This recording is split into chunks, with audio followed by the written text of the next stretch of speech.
18 horas. Notícias de Manaus, Amazonas, Brasil e do mundo. Agora na Mix. Tudo pronto, tudo certo para mais uma edição do 18 horas. Muito boa noite para você, sintonizado aqui em 100,7. Boa noite, Cid Soares. Boa noite, Karime. Aliás, uma noite não tão boa, né, pelas notícias que chegam, mas vamos tocando. Vamos lá, tudo certo. É isso aí, seja bem-vindo para você também que nos acompanha nas redes sociais no @18 horas news. Boa noite, gente. 18 horas. E vamos aos destaques de hoje do 18 horas. Atentado dentro de escola causa pânico em Manaus. O aluno do 6º ano tentou esfaquear uma professora no colégio adventista. O IBAMA enfrenta dificuldades para reabrir postos em municípios do interior do Amazonas. Falta verba e mão de obra. Luiz Inácio Lula da Silva faz análise dos 100 dias de governo. Mix. Esses e outros assuntos, os destaques do dia agora para você aqui no programa 18 horas de hoje, segunda-feira, dia 10 de abril de 2023. 18 horas. Cid, como você falou, e a semana começa com violência, com fato terrível, medo e terror numa escola aqui em Manaus. Um aluno do 6º ano tentou esfaquear a professora e uma aluna dentro do colégio adventista no bairro da Cachoeirinha. Pois é, esse é o IANA, o Instituto Adventista aqui de Manaus. Na mochila desse aluno foram encontradas 2 bombas caseiras, os chamados coquetéis Molotovs. O ataque foi no início da tarde e foram chamados a Força Tática Rocan e o SAMU. E o repórter André Meirelles acompanhou o desenrolar deste atentado, está aqui ao vivo, conta pra gente os detalhes. André, muito boa noite, André. Então, o aluno disse que queria matar 5 pessoas e ferir outras 5. No fim das contas, foram muitas informações desencontradas durante o dia, mas conta pra gente o que há de oficial e se alguém saiu ferido. André, boa noite. Olá, muito boa noite, Karime, Cid, a todos que nos acompanham aqui na Rádio Mix 100.7. A gente traz essas informações aí porque ao longo do dia também a gente foi apurando junto à Polícia Civil, o Corpo de Bombeiros, também o SAMU, a todos os responsáveis, né, ali da escola, os pais. Fomos entrando em contato com todos ali para poder entender a história, né, desse aluno que oficialmente ele tem 12 anos de idade, apenas 12 anos de idade, é aluno da escola. Inclusive, no momento em que ele cometeu aí esse atentado, ele estava utilizando o uniforme da escola e a própria direção da escola acabou confirmando que ele é um aluno da escola, estuda lá. Então essa informação é oficial. Agora, para que a gente comece, Karime, Cid, a gente vai ouvir o relato de uma das mães dos alunos da escola que ela foi, assim que ela soube dessa informação, imediatamente ela foi até o local, né, até a escola ali na Cachoeirinha para tirar o filho dela dali. A gente vai ouvir e ela também deu o relato aí de como foi que aconteceu a situação. Vamos acompanhar, daqui a pouco a gente volta com mais detalhes. Mas com o maior desespero lá, fecharam o portão das crianças, porque diz que ele desceu, o menino, né, o menino do 7º ano, era o menino do 7º ano, e aí quando ele tirou a faca da bolsa, os colegas se jogaram no chão, e muitos alunos do ensino médio pularam a janela, não sei nem se machucaram, porque ele saiu correndo no corredor, né, e aí o pessoal correu e fechou a grade lá que dá acesso aos menores, porque ele desceu, né? Acredito que ele ia lá para as turmas dos menores. E aí fecharam o portão dos menores, né? E tava lá maior desespero para pegar esse menino. Ele ficou no corredor, correndo. 18 horas.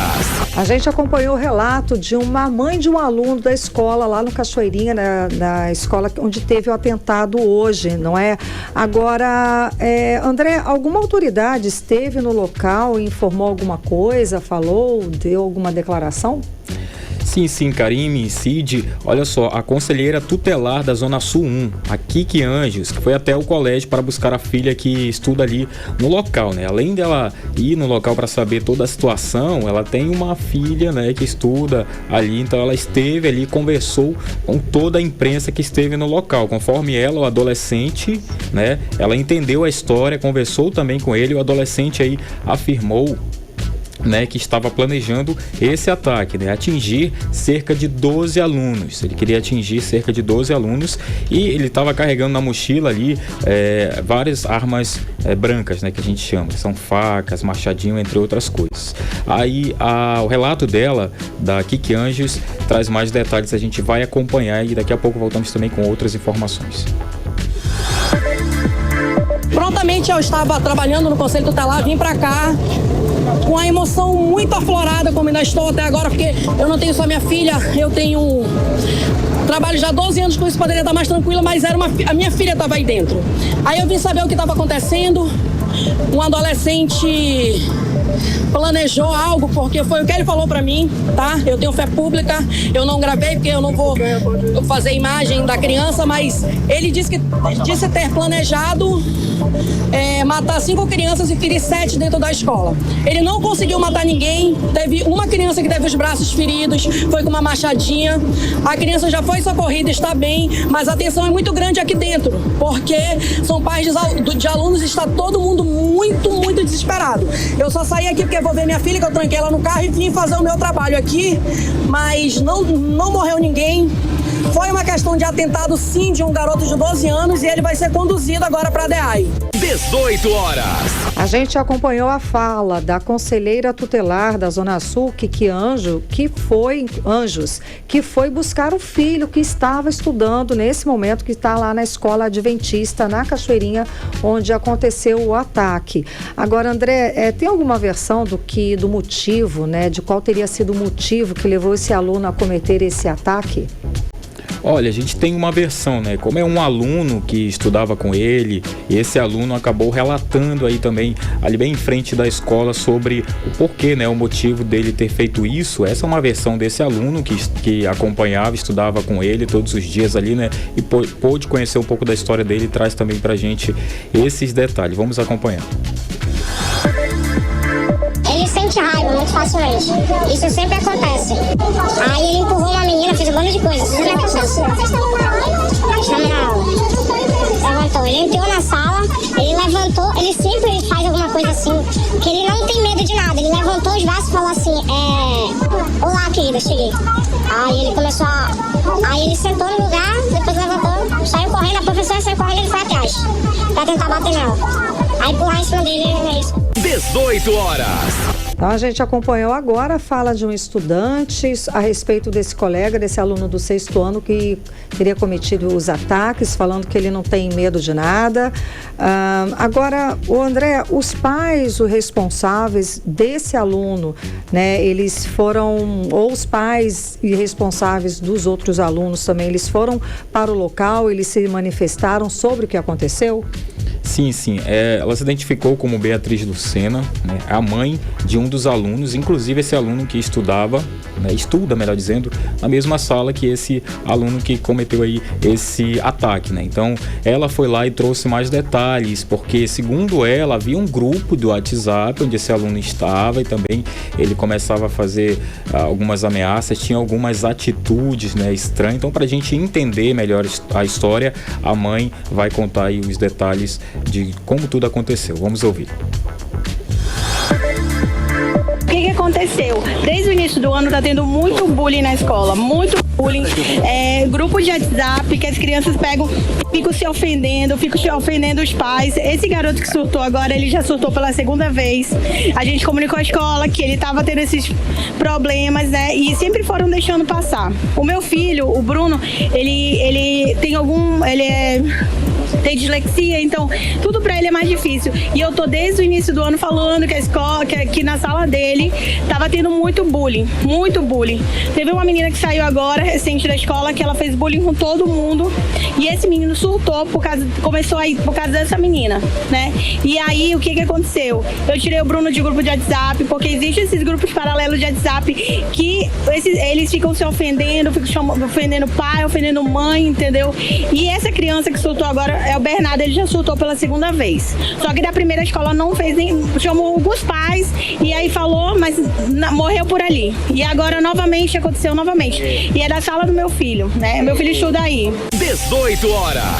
A gente acompanhou a fala de uma das mães dos alunos da escola que sofreu ataque hoje aqui em Manaus, da escola adventista lá do Cachoeirinha, que é a Beatriz Lucena. Ela falou a respeito dos ataques de bullying, né? O filho dela estuda na mesma sala do rapaz, do adolescente que atacou os alunos e a professora. Agora, André, qual foi a atitude dos alunos na hora do ataque? Eles estavam em desespero, eu imagino, né? E como é que o garoto fugiu? O garoto parou o ataque? Que alguém rendeu ele? Como é que aconteceu? Olha só, Karine, Cid, olha, com medo e com a porta da sala de aula trancada, outros alunos chegaram a registrar o momento. Um dos alunos pegou ali a câmera do celular, né, e começou a filmar ali toda a situação, porque eles estavam durante a aula ali e começaram a ouvir a gritaria. E aí, o que tá acontecendo aqui no local? Então, ele pegou o celular, abriu a câmera e começou a gravar. Esse vídeo, inclusive, está circulando aí em todos os grupos de WhatsApp, né, o assunto comentado de hoje. O adolescente teria saído da sala e já no caso dele, ele teria saído da sala e voltado para lá armado, tentando atacar os colegas. Aí a informação que ele feriu uma aluna, chegou a quebrar vidros e teria ali tentado atingir uma professora quando ele foi contido. Além de uma machadinha, né, que ele usou ali no local, conforme explicou a conselheira que teve acesso ao adolescente, 3 coquetéis Molotov e uma faca foram encontradas na mochila do aluno. Os policiais militares da Força Tática foram ao local e o Serviço de Atendimento Móvel de Urgência, os socorristas do SAMU, também estiveram ali na unidade para fazer o atendimento desses 2 alunos que acabaram ficando feridos. Eles atenderam os alunos ali mesmo no local. Inclusive, depois, esses alunos acabaram ali sendo liberados, né, sem nenhum dano à saúde deles. O adolescente que também ficou ferido, ele foi encaminhado junto com o responsável para a delegacia especializada em apuração de atos infracionais. Como ele cometeu aí uma infração, é menor de idade, ele teve que ir para essa delegacia que é especializada em fazer essas apurações desses atos, né, de crimes que são cometidos aí por menores de idade. Olha, também a gente tem a fala, vamos voltar a falar aqui da fala da Kiki Anjos, que também é mãe de um dos alunos, né, lá do Ian, e falou que está cobrando as autoridades para trazer uma resposta mais rápida sobre os casos, porque só para ressaltar e lembrar aqui, a Kiki Anjos, ela não foi ali no local a trabalho, a serviço, não, ela foi porque ela tem uma filha que estuda ali no local e quando chegou lá, ela tentou entender toda a história e assim que ela saiu, ela falou à imprensa, né, para ela também entender toda a situação, até porque ela é mãe de uma das alunas. Então ela disse que está cobrando das autoridades para que venha haver uma resposta ali por parte também da instituição. E a gente vai acompanhar e daqui a pouco tem mais detalhes sobre essa situação.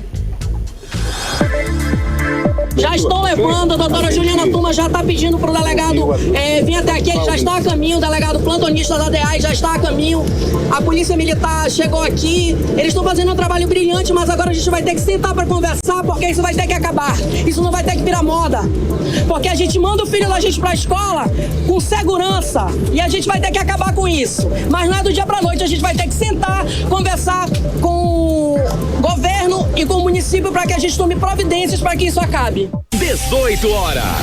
A gente acompanhou mais uma vez a fala da conselheira tutelar, a Kiki Anjos, que tem uma filha que estuda na escola, onde foi alvo de ataques de um aluno, um adolescente de 12 anos, hoje aqui em Manaus, na escola adventista. Agora, André, conta pra gente a escola, ela se posicionou, o que ela fala? Olha, a escola diz em nota aqui que lamenta profundamente o ocorrido, que a polícia está investigando o caso na escola. A nota informa ainda que as vítimas sofreram lesões superficiais e já foram ali atendidas e liberadas pelo SAMU, ali mesmo no local. Essa foi a nota da escola, que também diz que está dando todo o suporte ali aos estudantes e também aos familiares. Por conta dessa situação, as aulas de hoje aí foram suspensas. Na verdade, as aulas são suspensas e até, né, o comunicado aí de uma segunda ordem para ver quando que as aulas vão retornar. E também a gente, em uma rápida entrevista à imprensa, Karime, Cid, o delegado Guilherme Torres, que é o delegado-geral adjunto da Polícia Civil, disse que tanto o infrator, que é o adolescente de 12 anos, quanto vítimas, testemunhas e pais já foram conduzidos para a delegacia DAI. A DAI, que a gente fala, é a Delegacia Especializada em Apuração de Atos Infracionais, onde eles foram ouvidos, e o adolescente, ele disse ainda também que o adolescente será responsabilizado na medida vai dar essa punição para ele. Só que a gente não sabe, né? Qual é a punição para um adolescente de 12 anos? Então a gente tem todos esses questionamentos. Tudo que faltou hoje aqui, Karime, Cid, aos ouvintes, todas as respostas que também, talvez, quem está nos ouvindo nesse momento, a gente foi atrás. E a assessoria da Polícia Civil disse que amanhã, 11h30, terá uma coletiva de imprensa para esclarecer e dar uma resposta ao público, né? Ou a gente seja, tentou essa resposta hoje. Exato, a gente cobrou, ou seja, só amanhã, às 11h30 da manhã, a sociedade fica como? Sem uma resposta, sem as autoridades explicarem o que está acontecendo, como é que ficam os pais? Sim, a gente precisa, a sociedade precisa de uma resposta rápida a situações de extrema violência, como aconteceu hoje.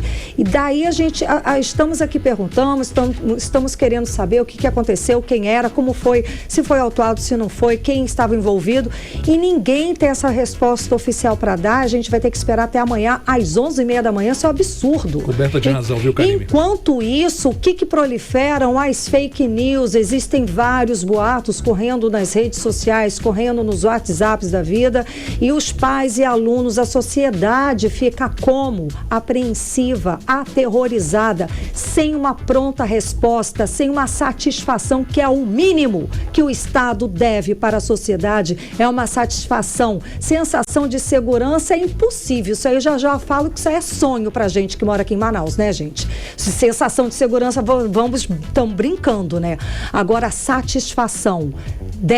Vocês devem sim satisfação para a sociedade civil, para saber o que está acontecendo. É uma vergonha a gente ter como resposta: vamos nos pronunciar só amanhã às 11h30 em coletiva. Vergonha. Muito obrigada, André Meirelles, pelas suas informações. A gente tem só mais um esclarecimento rapidinho. Em um perfil aberto, a professora Giza Albuquerque, que é mãe dessa aluna que ficou ferida, ela postou nas redes sociais, aqui ó: gente, para atualizar, minha filha está bem, levou 5 facadas no braço ao tentar se proteger, mas foram superficiais. Estamos resolvendo os trâmites e o autor já foi apreendido pela polícia, né? Então o Instagram dela. Ou seja, a gente fica sabendo das informações assim. O que deveria? Cadê a informação oficial? Cadê a falta de respeito? Cadê o respeito, aliás, para a sociedade, para saber o que aconteceu com informações oficiais? Isso é uma falha gravíssima. André, muitíssimo obrigado. Eu sei que você ligou, passou o dia inteiro esperando, perturbando, digamos assim, cobrando essas respostas para a gente saber de fato, de uma versão oficial, o que aconteceu. Temos as informações fragmentadas. Cid? Então, nas redes sociais aqui eu li hoje, né, um comentário bem diferente do que a gente imagina. O internauta dizia que você tentar entrar para fazer qualquer coisa, qualquer violência contra um preso é impossível.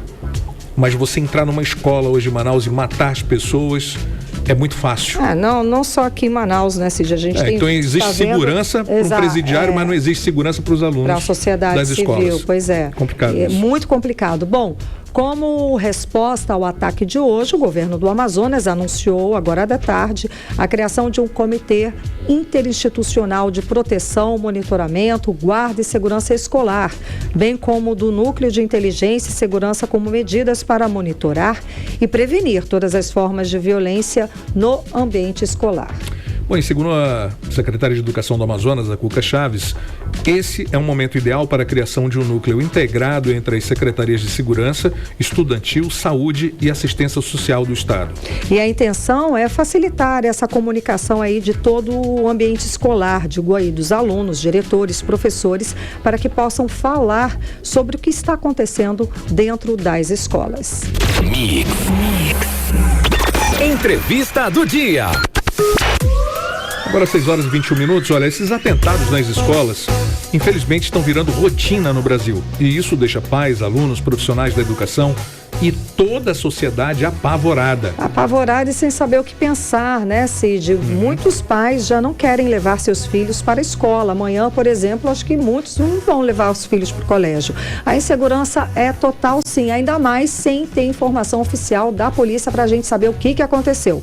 Bom, e para falar mais sobre o assunto, vamos conversar com a psicoterapeuta Pami Garcia, está aqui nos estúdios da Rádio Mix, aqui no programa 18 horas, e vai conversar hoje com a gente. Muito boa noite, seja bem-vinda ao 18 horas, tudo bem? Então, boa noite. O que está acontecendo? É a pergunta do dia, né? No ambiente escolar, com os nossos jovens, o que está acontecendo? Muito boa noite.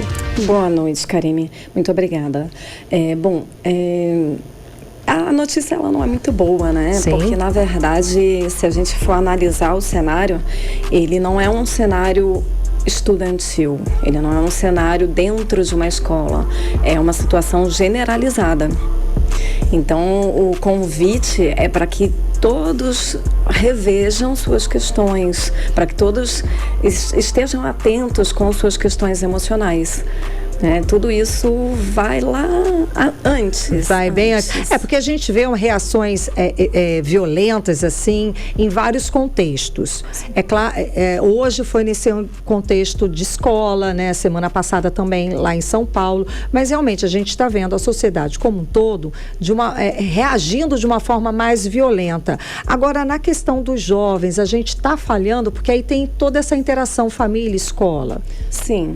É necessário que haja todo um trabalho em equipe que vai com os familiares e essa escola para entender as emoções dessas crianças e adolescentes, porque tudo está começando dentro.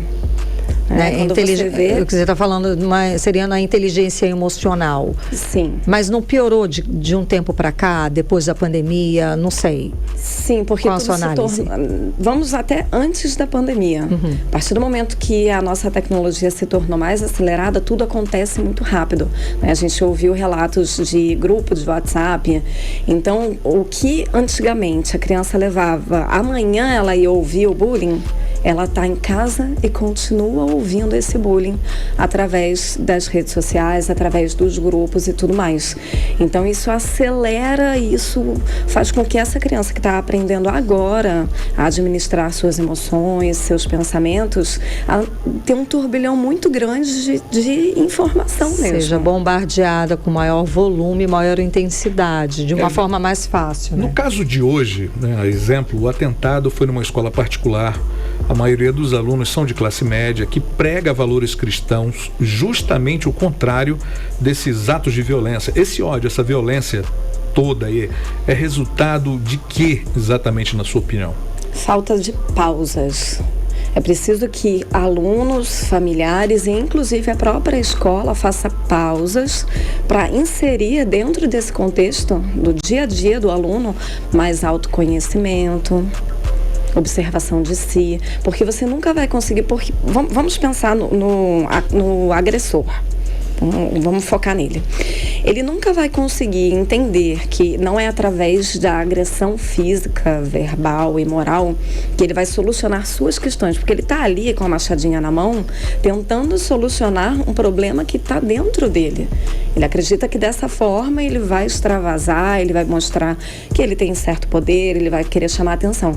Então é preciso trazer essa conversa através de palestras, aulas, conscientização mesmo, chamar a atenção para o fato de que ninguém desenvolve inteligência emocional a partir do nada, mas é a partir de exercícios mesmos que são próprios para isso. Então, deveria fazer parte agora do currículo das escolas essa pausa, várias atividades, desintoxicar de repente das redes sociais e fazer essa pausa de conhecimento. Sim, até mesmo porque a questão do autoconhecimento, ela vai muito para autoestima, amor próprio, que é muitas vezes um grito, né? E essa criança, de alguma forma, está querendo ser percebida e aí ela vai mesmo para essa agressão como um último momento. E só que antes ela deu vários sinais, né? A gente ouviu nos relatos que ela já teve um caso antes que de repente não foi bem trabalhado, né? Exatamente. Né, Cid? E aí, de repente está faltando mais integração? Na verdade, assim, os relatos que nós ouvimos hoje, e isso me assusta bastante, é que a escola tinha conhecimento da questão desse aluno em específico, né, até de outros casos, mas não toma iniciativa. Eu acho que essa omissão também tá muito veemente em todas as escolas. De repente está faltando saber trabalhar esse aluno, essa família. A questão da comunicação. Pronto. Porque todas as vezes que uma criança ou um adolescente fala e o adulto ouve de acordo com a mentalidade dele, a vivência dele, está errado. Isso não é comunicação. Comunicação é tornar comum, né? Você pega a origem da palavra, inclusive, é comunicare, tornar comum. Perfeito. Então, eu não consigo me comunicar com uma criança se eu estou da minha altura e só falando, não, deixa de bobeira. Isso não é nada. Tem que haver o retorno não também. É assim. Ele não está ouvindo, ele não está recebendo essa comunicação. Exatamente. Está havendo um bloqueio, aí essa criança se percebe não ouvida e quando não ouvida, eu vou gritar. De repente é um chamado de socorro, é um chamado de limites, de alguém para impor um limite nessa situação. A criança pede limite, né? Sim. Não é? E aí, então aí está faltando essa interação. Ao mesmo tempo também, a gente aqui como veículo de comunicação, a gente trata esses assuntos sempre com muita parcimônia, com muito receio, que é aquela história igual a linha editorial que a gente fala sobre suicídio, da gente não narra, não conta os detalhes, que é para, digamos assim, não dar ideias. Então, de repente, quando a gente anuncia e conta e noticia, né, noticia os fatos, o que aconteceu, como o de São Paulo ou os outros, de repente causa uma certa idolatria aos autores desses ataques, que aí vai circulando, vai mostrando. Infelizmente isso acontece e corre livremente, por mais, por exemplo, aqui a gente tem uma linha editorial que foi seguida também pela Folha de São Paulo, pelo Grupo Globo, que também com esse último acontecimento na escola de São Paulo, que as 4 crianças morreram atacadas, a gente também tomou essa linha de não falar o nome da pessoa, para não ter essa idolatria.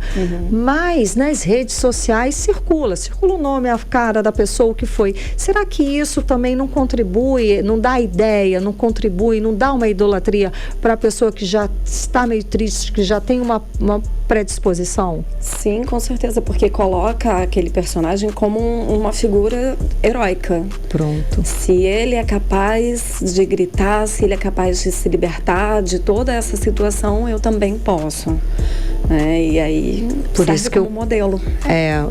Tem que ter esse cuidado mesmo. Sim, porque isso na cabeça da criança ou desse adolescente, dessa pessoa que está com essa predisposição, isso vai, segue o modelo, digamos assim. Sim, o ser humano ele está sempre buscando modelar, né? Então eu vou olhar para alguém que conquistou aquilo que para mim tem valor, para mim faz sentido. E aí, certamente, esse é um cuidado muito adequado mesmo. Bom, a gente está falando aqui e percebendo que está faltando mais integração também entre a família e a escola.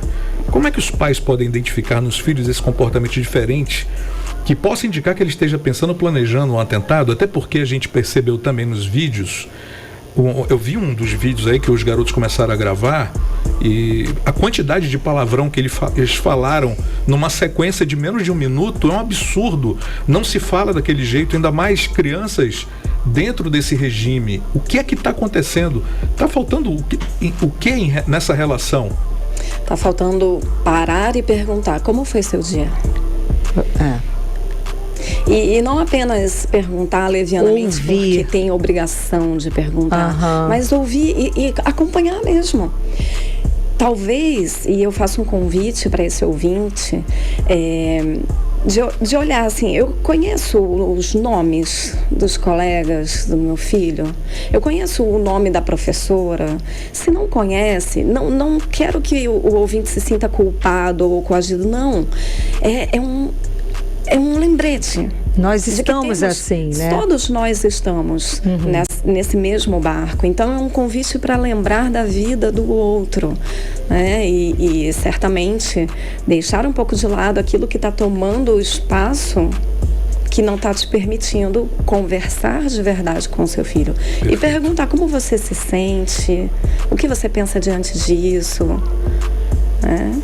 Hoje, e oferecer esse suporte. Hoje, por exemplo, o assunto é o assunto do dia. Então, de repente, sair da linha de acusação, sair da linha, esse menino tem que fazer isso, tem que fazer aquilo, tem que ser preso, sair dessa linha e perguntar para o filho, para quem está próximo, poxa, acontece isso com você? Você já sentiu essa raiva? Talvez seria um passo, sim. Né, de tentar criar aquele ambiente familiar da antiga, né? Dúvida. Acho da que gente jantar junto. O melhor conselho dado foi esse: observar o filho, conversar, trazer para perto e saber o que está acontecendo de fato no dia dele.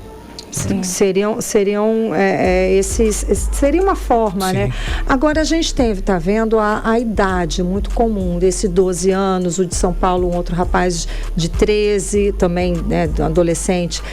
Existe algo grave acontecendo exatamente nessa faixa etária? A gente sabe que é uma idade já complicada por definição, né? Sim, é porque a criança agora ela se torna uma pré-adolescente e ela perde um pouco do referencial de quem ela é. É uma fase que ela precisa de afirmação, de vai se encontrar. Ter um contexto ali de o que é valioso para mim, o que é precioso para mim e, acima de tudo, que valor eu tenho. E aí, se ela não encontra isso, ela não encontra esse eco no ambiente familiar, no ambiente escolar dela, ela vai, de alguma forma, se debater mesmo. Ela vai tentar se encontrar de alguma forma e aí podem ser vias boas, positivas ou vias que depreciam, negativas, que destrutivas, né? O Cid até comentou, né, a questão dos limites. Isso é muito importante também, porque a gente está falando da questão de você oferecer o ouvido, né, e ter esse amor, né, mesmo esse acolhimento, mas é muito importante também ter limite. E saber fazer isso, por isso no começo da entrevista eu falei que é uma questão generalizada, não adianta a gente ficar dizendo que a culpa é da criança, é da escola, não. A culpa, infelizmente, é de todos nós. Precisamos parar. Enquanto sociedade, porque se essa criança, ela recebe até um limite, tem que ser colocado de uma forma com autoridade e não com violência, porque se o limite é colocado com violência, então ela entende o quê? A violência.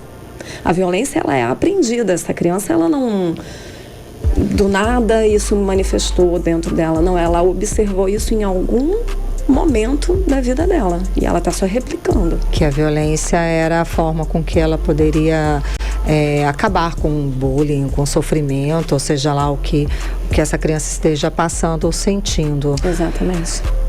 Agora, na sua análise, então, para a gente encerrar, infelizmente, que é um assunto que daria um programa inteiro. Vários programas sobre isso.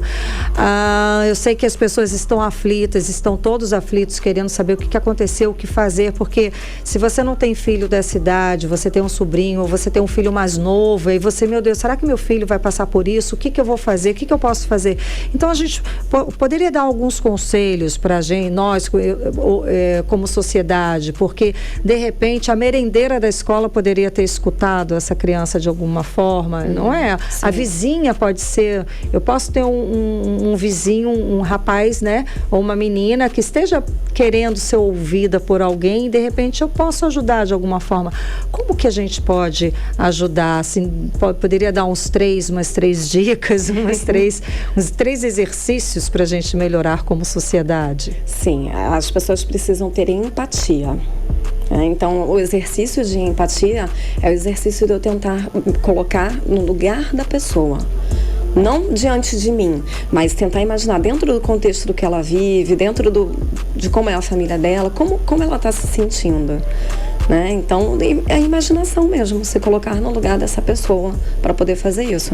E aí, diante disso, é que realmente essa pessoa que está trabalhando na escola, seja o funcionário, seja o professor, seja o diretor, seja quem for, vai conseguir trazer esse apoio para essa pessoa, né? E autoconhecimento para você conseguir entender como que você reage diante das emoções. Porque todos nós vamos passar ao longo de um único dia por muitas emoções. E aí, eu ajo e reajo com base nessas emoções? Ou eu entendo que as emoções, elas não são quem eu sou? Elas não me definem, né? E eu posso escolher simplesmente não reagir. E ensinar isso para a criança. Calma, ok, eu entendi que você está com raiva, mas calma aí, senta aí. Observa isso. Como que é essa raiva? Não, para de estar com raiva. Não. Como assim, para de estar com raiva? A gente nunca vai parar de estar com raiva. A gente vai estar com raiva. Só que o que eu faço com essa raiva é que é o grande pulo do gato. Transformar essa raiva em algo mais produtivo, porque tem um momento que a gente tem raiva, quer gritar, quer xingar, ok, xinga pro teto, mas não... Vai pra academia. Pronto, eu tinha uma amiga que fazia boxe, verdade, vai pra academia. Eu tinha um amigo que ele realmente era educador físico e ele tinha um porte, assim, bem trabalhado, né? E eu perguntei uma vez pra ele, e aí, como é que é isso? Ele falou, eu faço sempre com raiva, quando eu tô com raiva, desconto. Então, assim, na trazer academia. Isso, sabe? É o que a gente chama de ressignificação. Pronto. Você ressignificar, ok, eu tô com esse problema, como que eu vou usar isso a meu favor? Sensacional.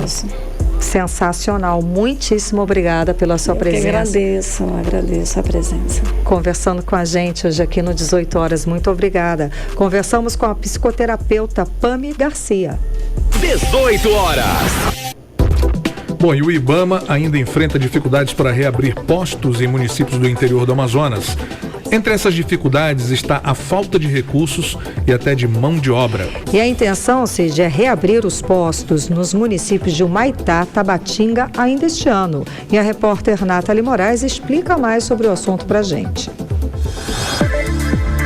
A falta de dinheiro e a escassez de mão de obra impedem o IBAMA de reabrir 2 postos chaves para a fiscalização aqui no Amazonas. O Instituto Brasileiro de Meio Ambiente não tem um cronograma para reinaugurar as bases dos municípios de Humaitá e Tabatinga, no interior do nosso estado. O presidente do IBAMA, Rodrigo Augustinho, afirma que pretende reabrir os postos neste ano, mas admite que a tarefa não será fácil. Além de arrumar fiscais para trabalhar nas bases, o IBAMA terá que alugar novos imóveis. Segundo o presidente do órgão, atualmente o IBAMA atua com um efetivo reduzido, cerca de 53% do quadro de funcionários. Nós já estamos reestruturando o IBAMA, isso não é fácil. O IBAMA tem uma estrutura grande, pesada, né? O IBAMA cuida de licenciamento ambiental também, cuida de toda a qualidade ambiental do país, então assim, é uma dimensão muito grande, mas é um IBAMA pela metade, é um IBAMA que de fato foi enfraquecido. Nós tínhamos muito problema aqui de assédio de servidores, de perseguições, e agora botar tudo isso de pé, tudo para funcionar de novo, não está sendo fácil. A ideia é que as bases sejam reinauguradas com um efetivo pequeno e que os concursos prometidos pelo governo federal ajudem a preencher esses postos. O IBAMA enviou ao Ministério do Meio Ambiente um pedido para contratar 2.408 novos funcionários por meio de um concurso. O certame ainda não tem data marcada. O posto de Humaitá, que fica às margens do Rio Madeira, está fechado desde outubro do ano de 2017, quando homens armados incendiaram o escritório. Já a base no município de Tabatinga, fundamental para a fiscalização no Vale do Javari, foi desativada em 2019. O Brasil é atualmente o país que mais destrói floresta no mundo. Perdemos, no ano passado, mais de 2.000 quilômetros quadrados de floresta. Para o presidente do IBAMA, precisamos criar algumas alternativas para reduzir esses números. O IBAMA vai trabalhar com comando e controle, vamos ter fiscalização, vamos embargar as áreas que estão sendo desmatadas ilegalmente, seremos implacáveis com o desmatamento. Mas a gente também precisa do dia seguinte, nós precisamos de uma política de bioeconomia, nós precisamos usar as ferramentas para que a floresta passe a ter valor. Hoje floresta não tem valor na Amazônia, as pessoas desmatam, o preço da terra com floresta é a metade do preço da terra sem floresta. Então nós precisamos valorizar essas florestas, valorizar os povos da floresta, né? Criar alternativas de renda sustentáveis para que a gente consiga de fato zerar o desmatamento. Nathalie Moraes para o 18 horas. Você está ouvindo 18 horas. E daqui a pouco aqui no 18 horas de Brasília, a análise dos 100 dias de governo de Luiz Inácio Lula da Silva. É o nosso assunto em instantes. 6 horas 41 minutos em Manaus e agora nós vamos conferir a previsão do tempo. Para amanhã. Perfeito. Previsão do tempo. Segundo informações do Climatempo, a previsão para amanhã é de sol com aumento de nuvens de manhã, pancadas de chuva à tarde e à noite. A mínima prevista é de 23 graus, a máxima não deve passar dos 30 graus. As chances de chuva são de 90% e a umidade relativa do ar fica entre 64% e 98%. Bem, com isso, né?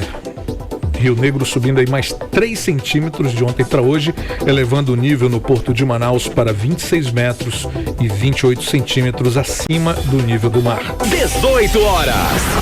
E o Ministério Público do Amazonas cancelou o processo seletivo que oferecia salário de até R$ 11.500. O edital oferecia 10 vagas para nível médio, além de uma vaga para contador e uma para engenheiro civil. Para os cargos de nível médio, os salários chegavam a R$ 8.000. Os cargos de nível superior chegavam a R$ 11.500. O edital também oferecia ticket de alimentação e restituição de plano de saúde. Mas daqui a pouco, no 18 horas, o governo federal anuncia medidas para combater os ataques dentro das escolas. É o nosso assunto em instantes. 18 horas. E a Arquidiocese de Manaus celebrou neste domingo a Páscoa na Igreja da Matriz, lá no centro da cidade. Com a catedral completamente lotada, a missa encerrou as celebrações da Semana Santa aqui em Manaus. A celebração foi comandada pelo arcebispo da Arquidiocese de Manaus, cardeal Dom Leonardo Steiner. A repórter Nathalie Moraes acompanhou e nos traz os detalhes. A Arquidiocese de Manaus celebrou na manhã deste domingo a missa da Páscoa do Senhor, na Igreja da Matriz, contando com a presença de fiéis, leigos e religiosos que lotaram a catedral para dizerem juntos que Cristo ressuscitou. A celebração foi presidida pelo cardeal Dom Leonardo Steiner, arcebispo metropolitano de Manaus, e encerrou as celebrações da Semana Santa. Dom Leonardo também comentou que a morte não é o fim, que Jesus venceu a morte e que a Páscoa significa a passagem para uma nova vida e para um novo horizonte que se abre. Por isso, todas as vidas devem ser valorizadas e respeitadas. Páscoa significa vida nova, luz na nossa vida. É Jesus que padece, Jesus que morre, mas nos traz vida nova. Ele diz que a morte não é o fim, a morte foi vencida.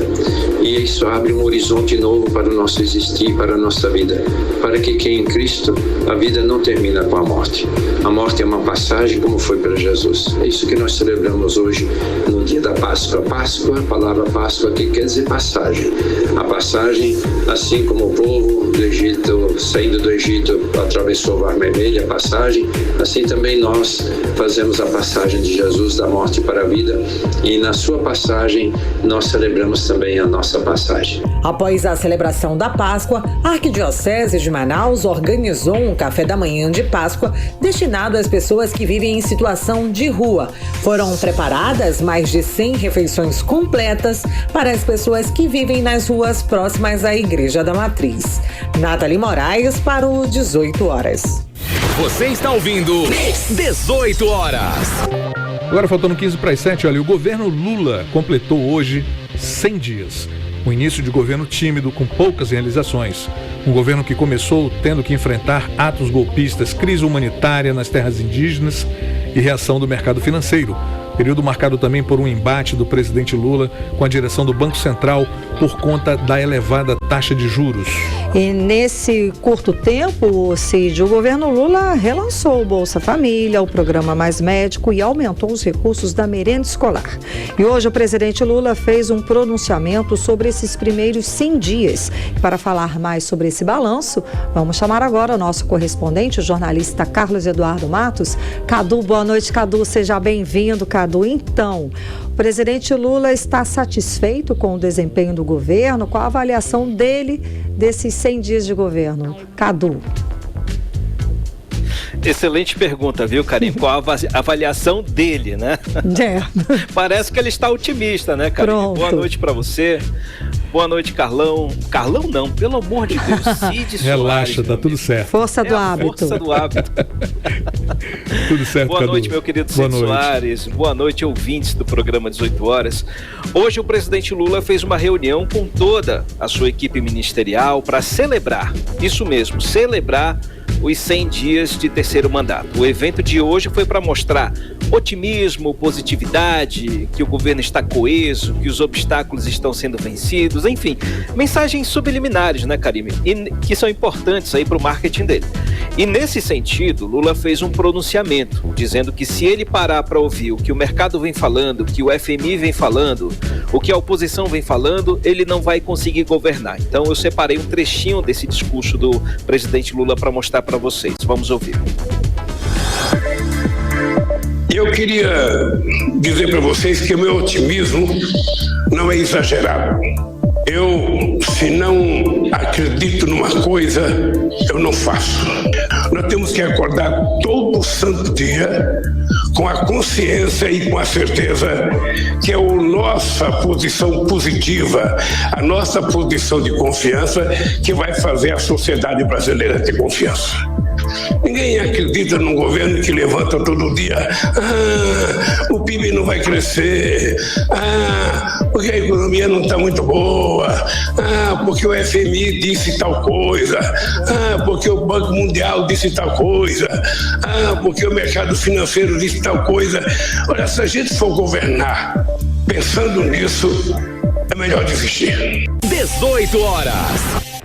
A gente acompanhou parte do discurso do Lula, né, que fez hoje a respeito da avaliação dele dos primeiros 100 dias de governo. Cadu. Uma avaliação de otimismo. Essa é a palavra-chave do discurso dele, viu, Karine? Que, na verdade, esse discurso aí, essa fala dele agora há pouco, foi um afago aí no coração do ministro da Fazenda, Fernando Haddad, ele que vem enfrentando uma avalanche de críticas, né, inclusive dentro do PT. Ele não tem exercido a sua função a promessa seria dele exercer um cargo de não só de ministro, mas de conselheiro. Mas nem de ministro ele está conseguindo, né? Devido a tantas críticas.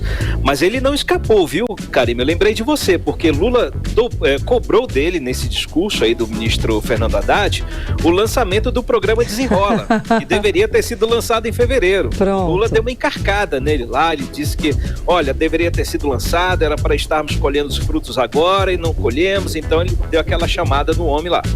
Apesar dessas mensagens de otimismo, Karine, Lula mandou diversos recados à sua própria equipe, que vem se atropelando, né? E ele também fez novamente ataques ao ex-presidente Jair Bolsonaro, ataques ao Banco Central, que mantém os juros aí a 13,75% ao ano, né? Isso é a taxa de juros, uma das maiores taxas de juros do mundo, né? Isso mostra que Lula segue no palanque, Karine, e olhando também para o retrovisor, né? Ele não consegue sair dessa redoma. E essa postura, Karine, vem marcando o terceiro mandato de Lula. A gente tem visto que o governo Lula 3 veio muito diferente em relação aos dois últimos governos, enfrentando muitos obstáculos para fazer a máquina pública funcionar. Obstáculos internos e externos, importante a gente frisar. O problema não vem só da oposição, que está muito já bem entrincheirada nas redes sociais e também no parlamento, né? Não teve muito esforço para chegar onde chegou. O governo enfrenta problemas dentro das lideranças do PT, que não está se conversando, não está se entendendo. Problemas de relacionamento com o Centrão, né, que escolheu o governo do PT, o então candidato Lula, resolveu se abraçar com o Centrão e agora está colhendo os frutos. Problemas com o mercado financeiro também. Enfim, apesar das dificuldades, o governo conseguiu fazer algumas entregas, né? Por exemplo, a retomada do Minha Casa Minha Vida, o novo Bolsa Família, no valor de R$600, mais 150 por criança de até 6 anos e R$50 para adolescentes de até 18 anos, né? O programa Mais Médicos, o reajuste da merenda, do valor da merenda escolar, o Mais Médicos, aí, mais de 15 mil profissionais, né? O reajuste das bolsas de estudos na área científica, o combate ao trabalho análogo à escravidão, aquele projeto de lei que prevê igualdade salarial para homens e mulheres, ou seja, algumas medidas marcantes desse primeiro, mas é porque são 100 dias que parecem 3 anos, né? Muita coisa acontecendo, tiveram os fatos, os atos antidemocráticos do dia 8 de janeiro, que provocou uma embaralhada no cenário político e com certeza reverberou nas atitudes, nas ações, nos planos do atual governo, né? E o que o governo ainda não conseguiu entregar? A reforma tributária, esse assunto aí praticamente zero, né? Porque não há entendimento, um impasse muito grande na ala política. A redução do desmatamento da Amazônia, pelo contrário, né? O desmatamento vem aumentando cada vez mais. O salário mínimo, que teve um reajuste muito pequeno, e a correção da tabela de imposto de renda da pessoa física. O Lula havia prometido que quem teria salário de até R$5.000 não ia pagar imposto de renda, mas aí acabou que houve uma mudança e só uma correção na tabela, e quem vai receber até 2.640 é que não vai pagar imposto. Isso daí atingiu 13 milhões de brasileiros. Ainda assim, é uma promessa que não foi cumprida. Ou seja, Karime, o governo priorizou os programas sociais nesses últimos 100 dias e deixou de lado as questões econômicas. Foi uma escolha do presidente Lula. Por isso, agora, ele paga o preço das críticas e agora ele corre contra o tempo. Até porque o índice de aprovação do governo é de apenas 38%. 38% corresponde aí a 56 milhões de brasileiros. Mas isso daí é muito pouco dentro das perspectivas do então governo, dos planos do governo. Karime Cid. Bom, Cadu, vamos falar agora desses atentados aí nas escolas que teve hoje, um caso aqui em Manaus. O Ministério da Justiça pediu a exclusão de centenas de contas nas redes sociais de pessoas que fizeram publicações relacionadas a ataques contra escolas. Conta isso pra gente, por favor. Isso mesmo, Cid. O ministro da Justiça anunciou a exclusão de 511 perfis das redes sociais que propagaram violência nas escolas. A Polícia Federal e o governo federal sabem que esses movimentos começaram na Dark Web, que é a internet das sombras, e repercutem nas redes abertas, que são Twitter, TikTok, Instagram, Facebook, enfim, essas redes mais conhecidas. E corre feito água no WhatsApp. Por isso que o governo hoje anunciou uma série de ações que vão colocar contra a parede as empresas que gerenciam as redes sociais. Ou elas agem rapidamente, deletando os perfis, as postagens com apologia à violência, ou vão sofrer punições policiais e também judiciais. Esse entendimento com as redes sociais tem sido um grande desafio, viu, Cid, segundo o ministro Flávio Dino, porque essas empresas defendem piamente aí o direito à privacidade. Então eu separei um trecho da coletiva de imprensa que aconteceu agora há pouco, em que o ministro fala dessas dificuldades. Ele defendeu que o menor sinal de apologia à violência precisa ser deletado pelos gestores das plataformas, mas eles não entendem dessa forma. Então vamos ouvir o que disse Flávio Dino. Nós consideramos que o perfil que tem um nome de um homicida é uma apologia. Essa empresa discorda. A empresa considera que o nome... Nós temos um caso que o perfil são perfis em série com a mesma fotografia ou o mesmo nome, mudando só o número. Fulano de tal 1, fulano de tal 2, 3, 4, assim sucessivamente. Nós consideramos que o fato de abrir essas contas em série, ter a foto e ter o nome da pessoa que praticou o homicídio, isso é apologia. A empresa discorda. Diz que é liberdade de expressão. Diz que é preciso que esse perfil escreva alguma coisa ameaçadora para ser considerado ameaça. E nós deixamos claro na reunião, e vamos colocar nessa notificação, que a mera existência do perfil já é apologia. E que nós não vamos aceitar. Deixar muito claro isso. Disse na reunião, estou reiterando. Nós não aceitamos isto e nós vamos tomar todas as providências policiais e judiciais cabíveis, porque nós temos a convicção absoluta que não é preciso gastar nenhum argumento no sentido de que se alguém abre um perfil com o nome de um homicida, é claro que ela está fazendo apologia ou incitação de homicídio. Para nós é uma realidade autoevidente. Não precisa provar. 18 horas. A gente acompanhou a fala do ministro da Justiça e Segurança Pública, Flávio Dino, a respeito dessas contas das redes sociais que fazem apologia aos crimes, né, Cadu? É a medida do governo federal para tentar barrar esses ataques às escolas no país. Exatamente, está fechando o cerco, espremendo cada vez mais. O entendimento do governo é de que se você criar um perfil com o nome de um assassino, você já está gerando uma apologia à violência. E o governo quer atacar, mas encontra a resistência das empresas de rede social.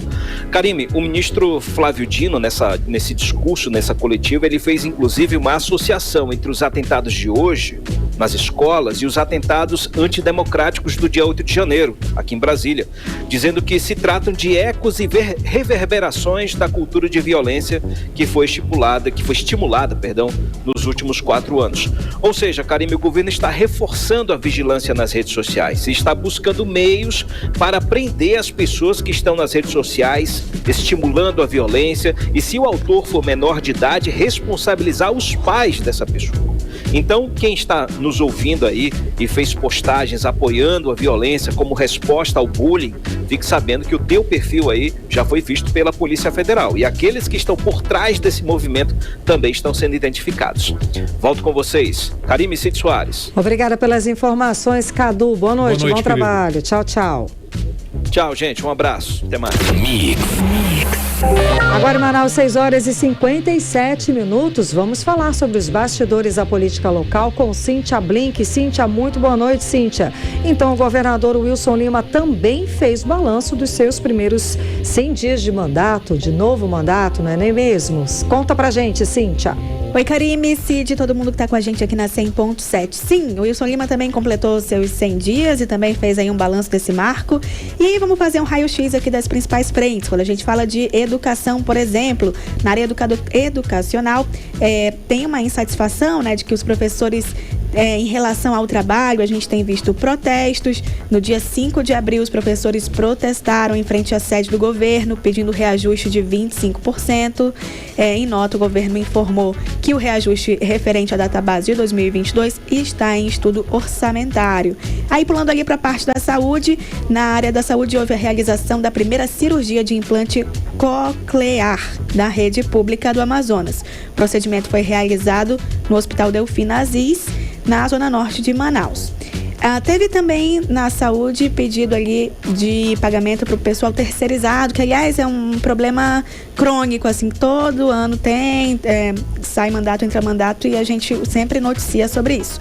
Na habitação, no primeiro mandato o Wilson Lima não entregou nenhuma habitação, agora nesse segundo a gente tem aí cerca de 32 apartamentos do Parque Residencial General Rodrigo Otávio, o primeiro conjunto habitacional do Prosamin, e foram entregues na manhã de hoje, dessa segunda-feira. Tem também a promessa aí sobre um novo programa, né, habitacional. Na segurança pública, teve a convocação dos aprovados do concurso de segurança pública de 22 e também teve nos 100 primeiros dias novos equipamentos enviados aí para esses recursos da polícia, enfim, segurança.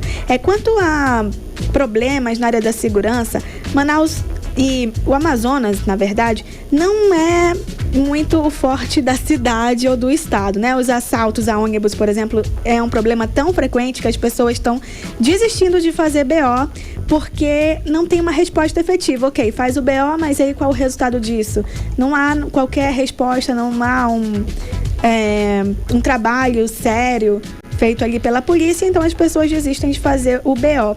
E é isso, mais ou menos, que a gente tem sobre esses 100 dias, porque é muita coisa pra gente falar, né?